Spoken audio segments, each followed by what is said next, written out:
Silently, one by one, in the infinite meadows of heaven, blossom the lovely stars, the forget-me-nots of angels. Starlight is everywhere, Hong Yu Wang exclaims. That starlight is nonviolence, lighting the way in dark times, but we must awaken to it as the call of this moment and as a call that's educational. Advancing nonviolence is an everyday practice of education rooted in a sense of our interconnectedness. She proposes a positive force for the cultivation of flourishing personhood and planet, a promising response to the challenges of division and difference, and a transformational path for creatively restoring and sustaining human happiness and community. She invites us as well to imbue our understandings of curriculum as lived with such energy and intention, by which violence and its normalization may not only be denounced and systems of domination and dualism deconstructed, but also dynamic, non-violent relationality nurtured within and among us, respecting self, others, and the world. If King reminds us that the moral arc of the universe bends toward justice, Hong Yu Wang convinces us that it bends toward nonviolence too.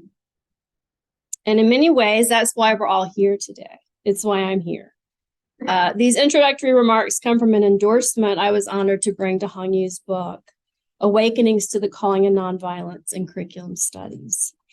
And if you haven't gotten it, it's phenomenal. Through which she certainly convinced me or reconvinced me. And then she invited me to come speak here, compelling me further to this calling in my own work and in our work and world too. So thank you, Hong Yu. And many thanks to Dr. John Smythe, co-chair of the conference, to the Curriculum Studies program here, and everyone at OSU-Tulsa for having me. I'm deeply honored and grateful and greatly humbled too to be among most admired fellow presenters and participants. I wish I had gone first, but maybe we'll dance at the end. Can you speak up? Ah, yes. Okay, thank you. I'm very soft-spoken.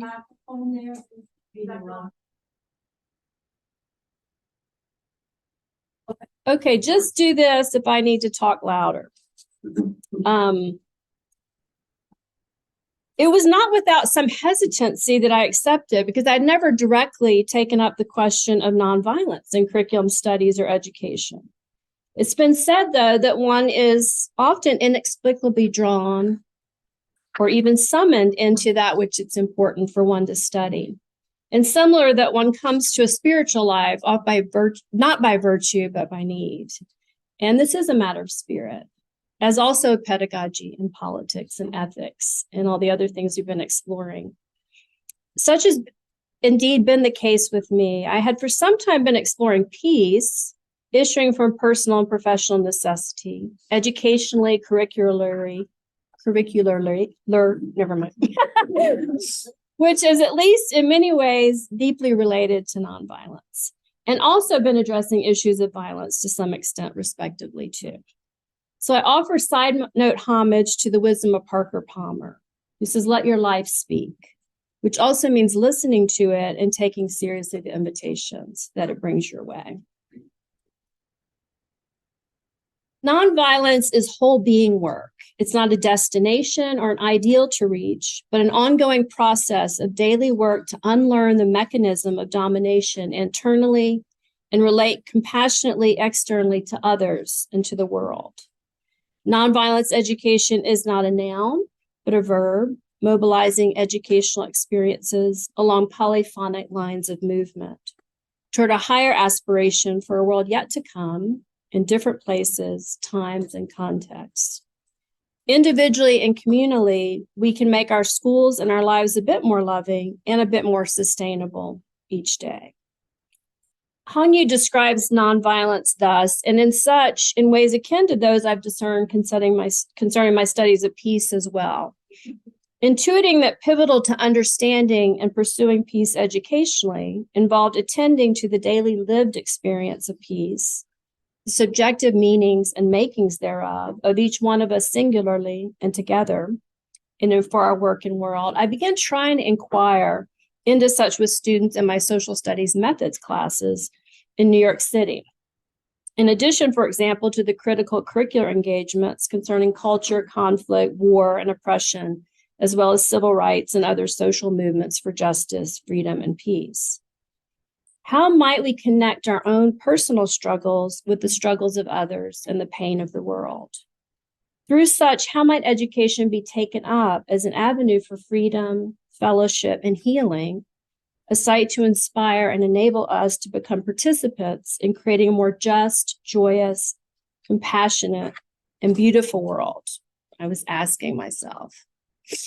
So I want you to think for a moment about the life you've lived already today. Look back over the past week of your life.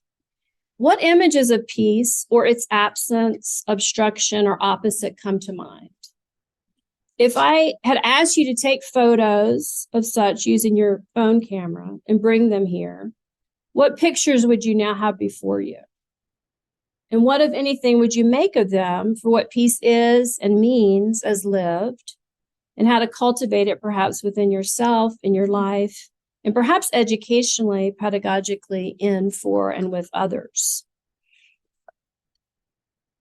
From semester-long photography projects with pre-service teachers, where I asked them to explore just such, and then reflect on what they found and any implications there might be for teaching peace, via images of nature, people, animals, places beyond nature, of and for peace, and related peace objects, as well as symbols of peace, and even a few depictions of peace as obstacles or opposites. Emerged an understanding of lived peace as an experience in which the senses are engaged in some heightened or visceral or distinguishable way, an experience that one, each, every, many, all must actually choose to pursue actively, intentionally, consciously, at least in order to fully realize. Peace as such was described and could thematically be further delineated as this experience of being itself in time, or what Hongyu calls whole being work. Qualified as desirable and affirmative in nature, involving body, emotion, aspiration, and characterized by what I called then a sense of withness, referencing interconnectedness and non-duality, and calling for an ethics of responsibility in the midst of contexts often antithetical to knowing and living and learning peace, directing us from living and learning domination to that of love, compassion, sustainability, and such. From such meanings, some broad ideas arose from these pre-service teachers in relation to pedagogies for peace. So you needed a peaceful teacher who was present to and with students. As Tadaoki said, we teach who we are. We need to be the peace, or Gandhi, be the change. You needed a relational or intersubjectivity-centered curriculum that's grounded in context and community, or what King might have called person-oriented solidarity, and an explicit design for teaching peace and enacting peace practices. I think another session I was in is it doesn't just happen. We have to be intentional about it. Considered were practices like engagement with difference, with cultures, other cultures and ideas, and social justice issues, service learning and action projects, and inspiring stories of peace and of figures who've advanced peace and justice. Indeed, included among them too were community building, problem solving, conflict resolution, emotional and inner work. Student choice and play was big, especially among students. Project-based and arts learning, including the Picturing Peace assignment and other view-changing activities, including yoga, mindfulness, meditation, time in nature, for example. Incited here was important integrative work involving mind and body and heart, inner lives and outer relations, what Wang has spoken of as unlearning domination, the logical correlate of our dualistic thinking, fostering a sense of separation, too, that Gandhi asserted is the root of all violence, violating the truth of the unity of life. So then I was led into 4 elementary classrooms in the city of teachers committed in one way or another to such, inquiring with them and some of their students in grades 1 through 4. into their thoughts about peace, violence, teaching for peace, and engaging the children in a similar photography project as well. And that also through another invitation by a dear colleague, Debbie Sonu. What these teachers and children had to share advanced similar and, of course, elucidated further understandings, which I won't enumerate here. But what from all of these inquiries struck me particularly then and has stayed with me is the sheer weight of experience. The influence of poverty and violence in the lives on these children's views and experiences of peace or the lack thereof, and in the lives of teachers too, concerning the influence on their curricular and pedagogical interests and engagements related to such. Also, the import of personhood, the affect, that word seems to come up a lot today, effect of each person, of individual responses and choices and engagements. So, for example, 2 first-grade teachers inspire nearly all of their students to each see themselves and strive to live as peacemakers, which literally transform their classroom life together. And a 4th-grade student whose class is inquiring into an effort to address violence in their own neighborhood is moved to recruit the whole school to raise money through a bake sale for victims of the tsunami in Japan far away. And 3 of intention, which also involves attention. Many participants noted that merely being asked to focus on peace, such as through the photography project, supported them in actually experiencing and cultivating it more and further in and through their lives. And Hong Yu is now calling us to answer the call of nonviolence. In short, in life, which includes school, we each and all already have our own peace curriculum. Even if unacknowledged, or if, alas, perhaps most felt as peace is absence or opposite, or even indifference or opposition to it. The educational call of nonviolence is thus ever sounding therein, summoning each of us, however stifled or drowned out it may be by other things.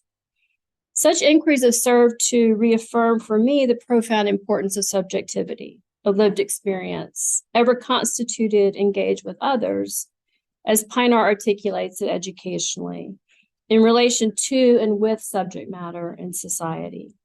And curricularly, I should never use that word, of cultivating our own personhood and supporting such in others, students, teachers, parents, professors, administrators, continually and committedly.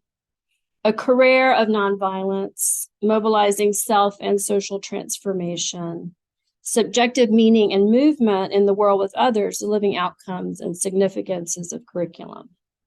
Such too must be understood as it is in African as well as other indigenous philosophies and wisdom traditions. Ubuntu, a person is a person through other persons.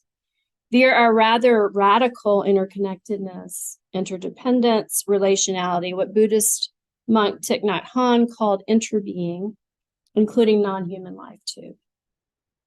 We poignantly perceive this truth, perhaps albeit only briefly, as the pandemic demonstrated to us the world over that we literally breathe together. Theoretical work of new materialism has also been built upon acknowledging this profound, inextricable entanglement and mutuality among us all at the site of matter. Think now, then, too, for a moment of the possibilities and powers of education and curriculum when directed toward the cultivation of what Pinar calls passionate lives in public service. If that passion were peace, more still the call of nonviolence to which we're here summoned. If in education, as Arendt put it so aptly after World War II, we decide we love the world enough to assume responsibility, our children enough to prepare them for the task of renewing a common world. Today, I want to imagine with you a promising path for us to ponder, living loving kindness toward a phenomenology of nonviolence in curriculum and education. The idea expressed in the phrase living loving kindness encapsulates something of what it means to move us and what I just want us to consider toward a phenomenology of nonviolence in curriculum and education. I think I know the answer to this question, but do we have any meditators in the room? If you've been involved in meditation practice or read about it, you probably heard of or engaged with what is often called the loving kindness meditation, or some version of it. So I hope you'll just try this with me and say it to yourself. Hand on your heart. May I be happy, well, and peaceful. And now turn to someone next to you and offer them this kindness.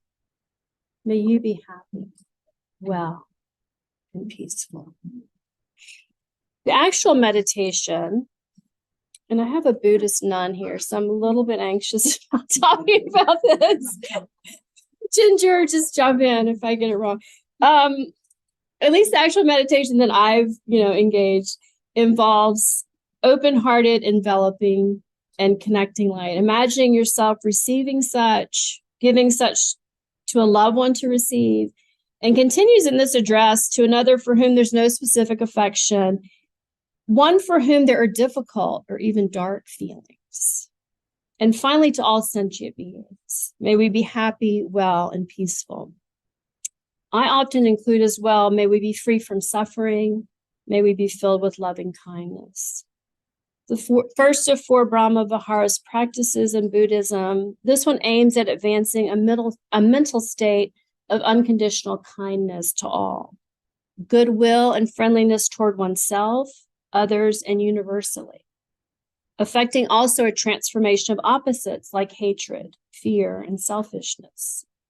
Cultivating a spirit of generosity, also said to be the virtue that produces peace, unattached from self-interest.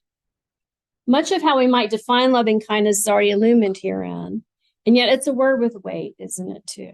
Maybe even triggering for some, conjuring a sense of religious duty or dogma or dharma.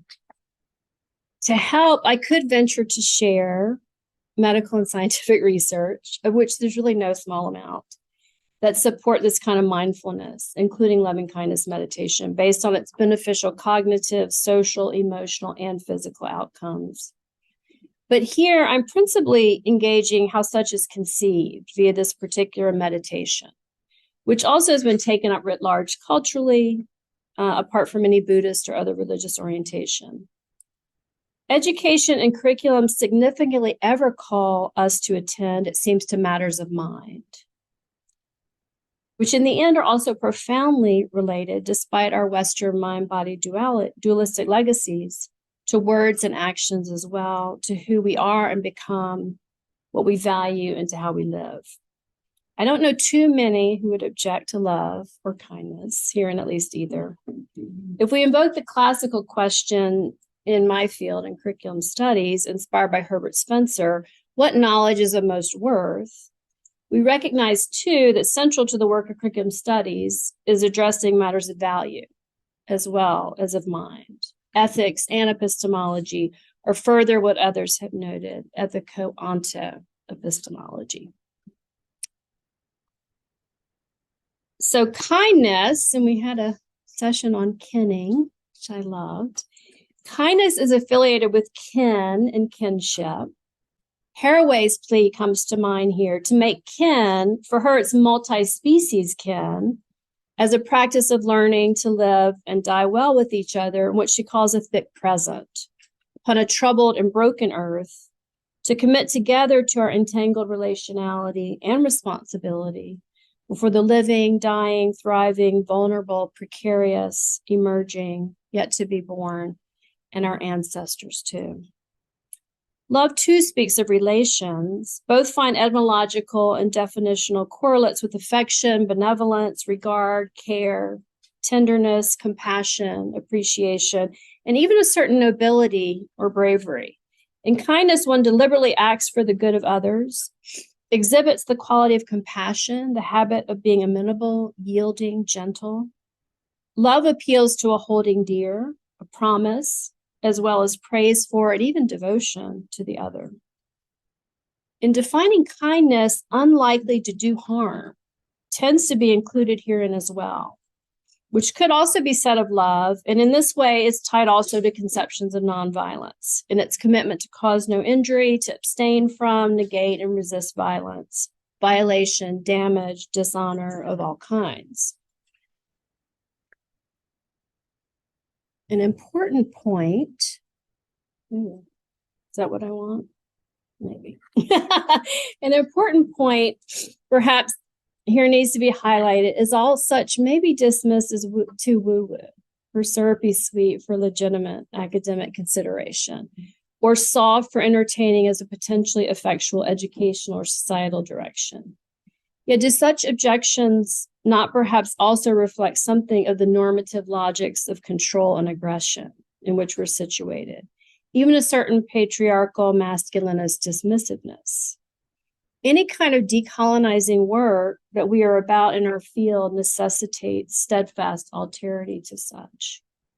Well-known movements rooted in a commitment to nonviolence, for example, Gandhi, King, Mandela, Chavez, others, suggest a power therein that belies too such complaints against it. Butler highlights this very power in the title of her book on the subject, The Force of Nonviolence. She speaks of aggressive nonviolence, of radical persistence, a physical assertion of the claims of life, a living assertion, a claim that is made by speech, gesture, and action through networks, encampments, and assemblies. All of these seek to recast the living as worthy of value, as potentially grievable, precisely under conditions in which they're either erased from view or cast into irreversible forms of precarity. Wang also directly addresses these charges directed at nonviolence as somehow being too passive, noting rather the strength to be found in its receptivity, rooted in compassion. Nonviolence as a creative, proactive, passionate, permeating, positive energy, even in its non-action. Drawing upon the Taoist concept Wu Wei, non-doing here, such makes possible responsive action without imposition, enabling relational dynamics wherein via Lovingkindness, she notes, it's the receptiveness of the self to the other and the non-investment of one's conscious ego and one's psychical past that allows for the preservation of the other's alterity to counteract the potential for violence. Perhaps such involves this attunement to being, too, and becoming, at least as much as in doing, and in lieu of having, the mode of possessiveness and acquisition so endemic to neoliberalism.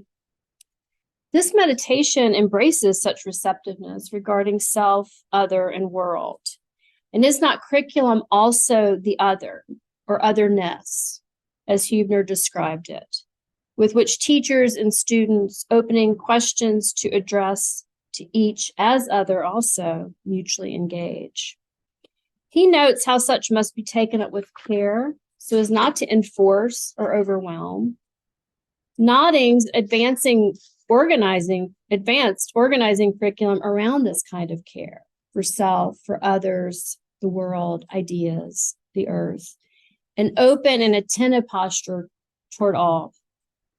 Nonviolence, especially issuing from ahimsa of Indian philosophy, Hinduism, Jainism, Buddhism, embraces a multidimensional posture of harmlessness to all life, ethically, spiritually, politically, pragmatically, in all aspects of human life and society, rooted in the idea that each and all bear in all our alterities and have a share in the light of the divine or energy of the cosmic ecology or biosphere.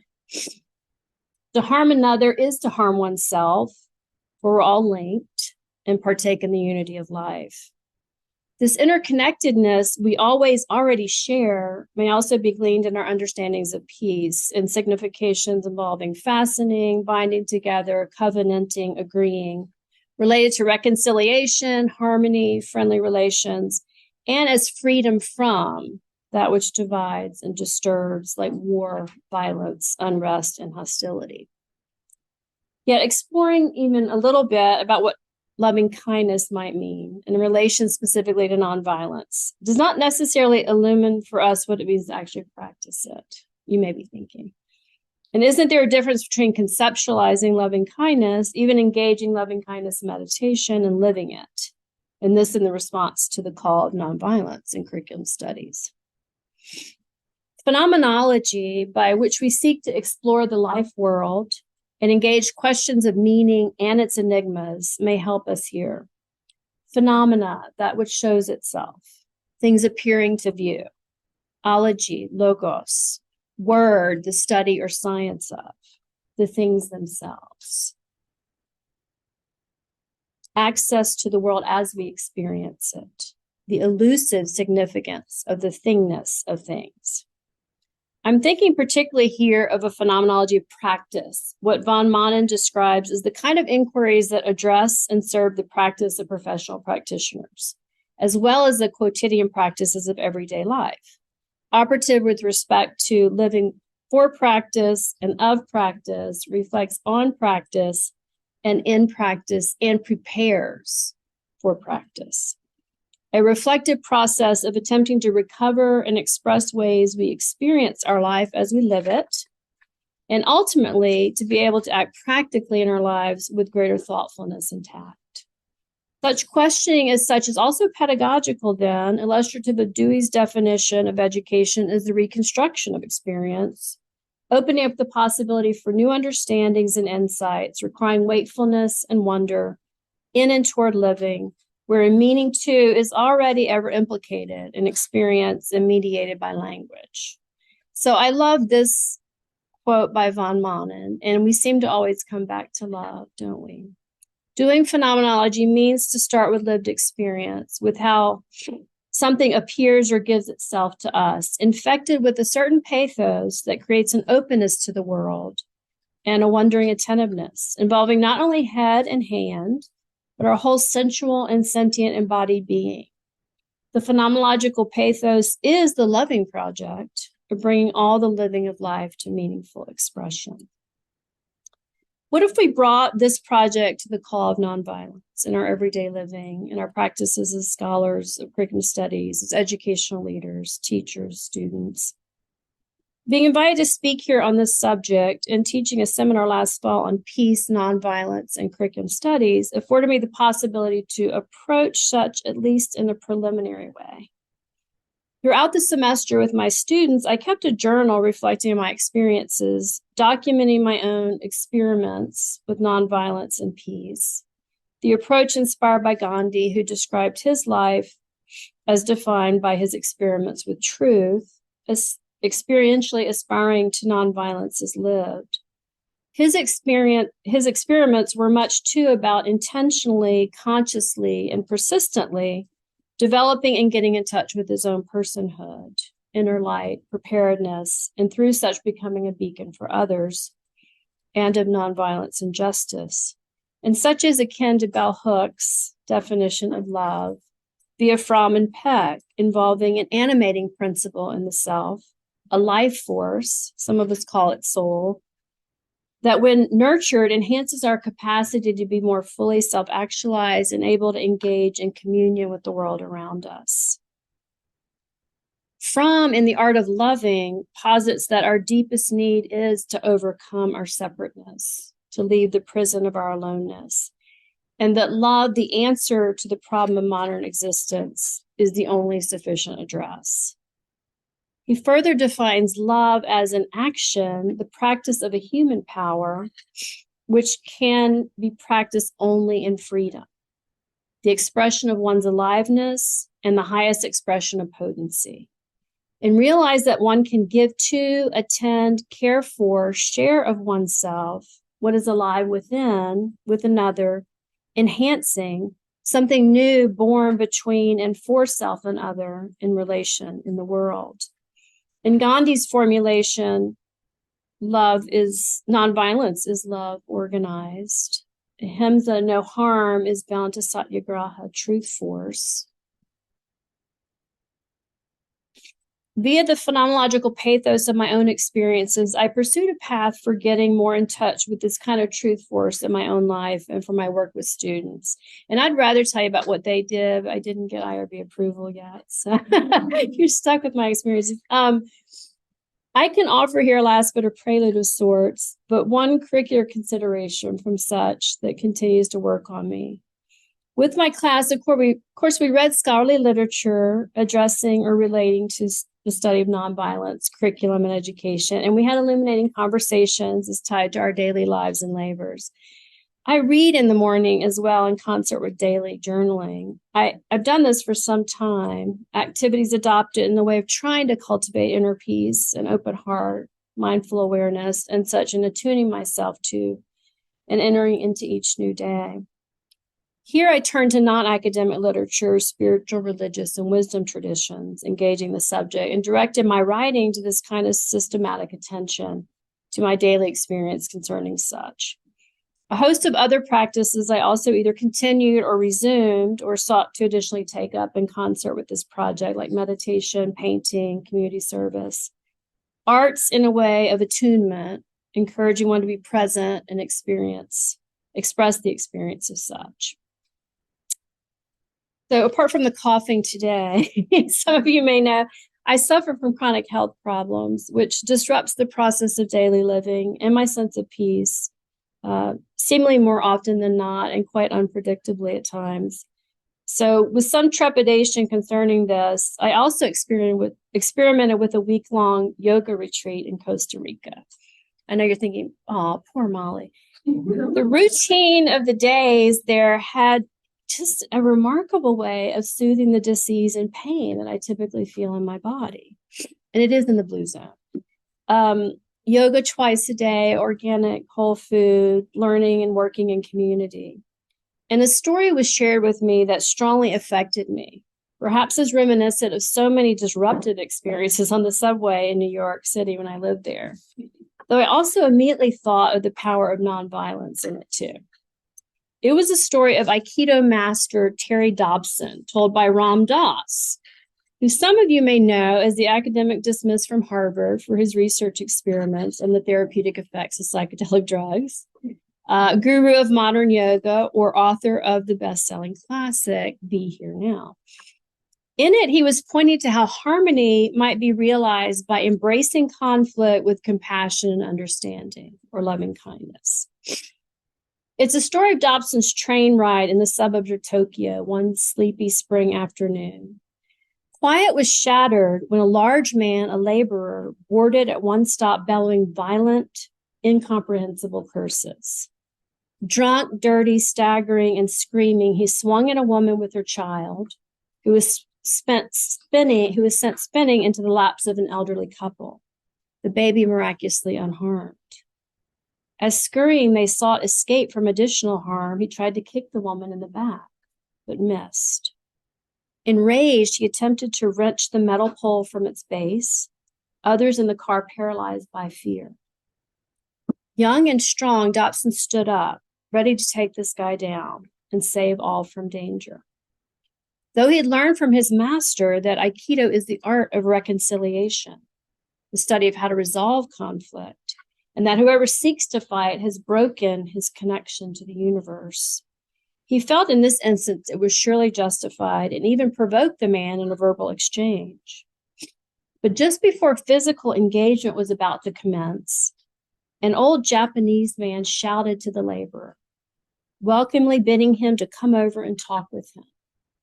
The drunk was belligerent, but the old man persisted in asking him questions about what he was doing and drinking, engagingly responding about the sake sipping he loves to partake of in the evenings with his wife before their persimmon tree.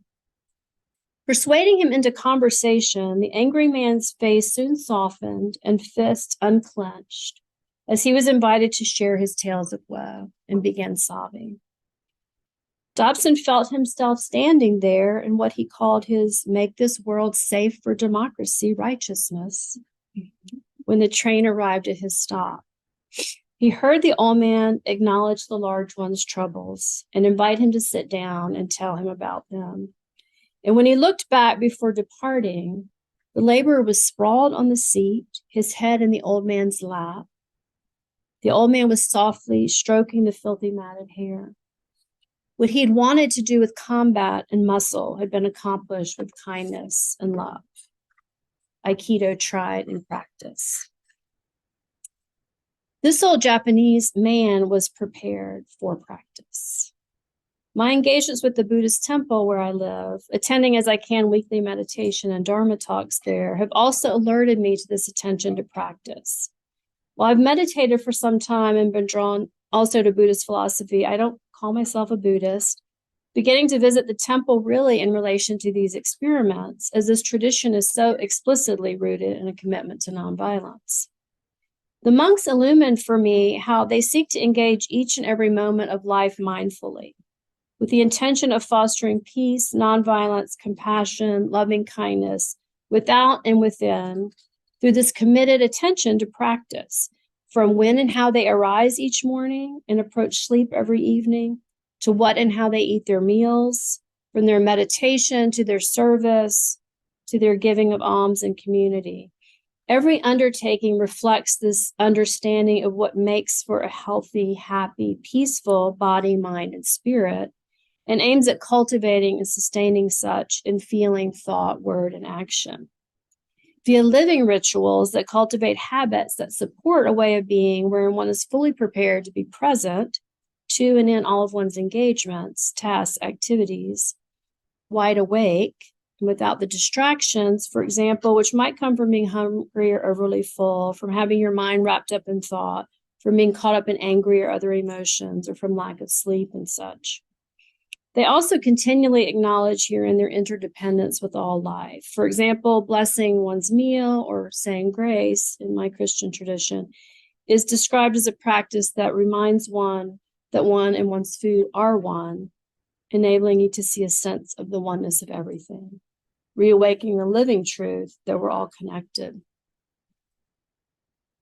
School is a place of routine, of cultivating habits of body, mind, and heart via daily lived practices and pedagogies, oft also thoughtlessly imposed upon educational leaders, teachers, and students, where means are apt to be enforced instrumentally, devoid of meaning, albeit justified by some distant, predefined by another ends. McLaren explored schooling too as ritual performance, from which has relatedly issued scholarly examination of capitalist and colonial legacies, perpetuating and sustaining separation, exploitation, domination, and violence via education, ongoing epistemicide via curriculum. Phil Jackson illumined the work of the hidden curriculum, implicitly or tacitly conditioning us all in powerful practiced ways. School's a place where tests are failed and passed, amusing things happen, new insights are stumbled upon and skills acquired, but it's also a place where people sit, listen and wait, raise their hands, pass out papers, stand in line, and sharpen pencils. If he's attending kindergarten, the child will have logged in by the time he's ready for junior high school 7,000 hours. Apart from the bedroom where he has his eyes closed most of the time, there's no single enclosure in which he spends a longer time than he does in the classroom. Today, there might not be too much sharpening of pencils, of course, but still numbing and impositional, acquisitive fostering enactments, and especially via things like high-stakes testing, standardized and scripted curriculum, censorship and contention over woke curriculum, that condition our posture and practice regarding our relations with self, other, and the world. And it's typically neither awakening nor responsive to the call of nonviolence. Yet matters could be different, we could be different, and for each other too, as Hirschsprung notes. We educationally reconceive and engage practices via curriculum, pedagogy, life in and out of classrooms that cultivate habits for each and all which make for living loving kindness in its most expansive meanings, for advancing nonviolence in ourselves and others upon the earth, which also ultimately includes addressing suffering, structural and societal too. And might there even be disciplinary, interdisciplinary knowledge and inquiry to attend and engage in support of such? What of our own studies, leadership, administration, advising, teaching, if infused with such energy and intention? There's no formula or formulation. Engaging subjectivity and solidarity, personhood and practice, intention and choice, consciousness and context, etc., essential herein. Can we imagine nourishing, life-affirming, community-sustaining meals and mathematics? In the learning, in the living, in the quotidian practices and daily rituals of everyday life. Over the course of these experiments, for example, I found myself inspired by reading about nonviolence via Gandhi's philosophy and practice is taken up by a school principal in Ontario. His story documented in a doctoral student's dissertation study at OSU, wherein I served as an external examiner. And I think he and the author both attended the Ahimsa Center, which inspired them. Influenced by Gandhi's Ahimsa, do no harm, and Satyagraha, truth force, and Freire's critical pedagogy, he sought to embrace, embody, and enact such as a leader in his school and find ways to advance nonviolence in and for teachers, parents, and students, the school, culture, and community through such too, with a focus on relationships. Ibrahim Khan, the researcher, described it as a transformative peace leadership, reflecting what Joshi and Sherville called the work of slow peace, illuminating also nonviolent principles and in practice. Reminding ourselves we are all ever connected herein, for ours too is a long, slow journey, requiring much patience and compassion. What might moving toward a phenomenology of nonviolence, living loving kindness mean for you, for me, for us here and now, tomorrow, the education curriculum, the work in which we're presently engaged? Perhaps that starlight to which Wang calls us can grow much clearer and brighter in the night sky, lighting the way forward if we each and all simply begin here.